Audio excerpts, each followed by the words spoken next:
বিসমিল্লাহির রহমানির রহিম। প্রিয় দেশবাসী, আসসালামু আলাইকুম।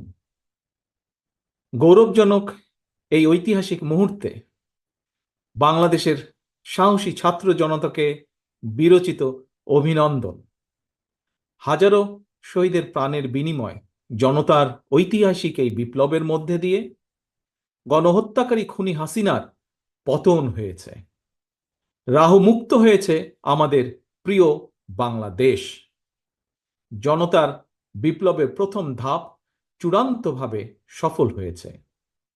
লাখো শহীদের প্রাণের বিনিময়ে অর্জিত বাংলাদেশ কখনো পরাজয় মানতে পারে না। এই ঐতিহাসিক বিপ্লবের মধ্যে দিয়ে আবারও প্রমাণিত হয়েছে, দল মত নির্বিশেষে সকলে ঐক্যবদ্ধ থাকলে এই বাংলাদেশকে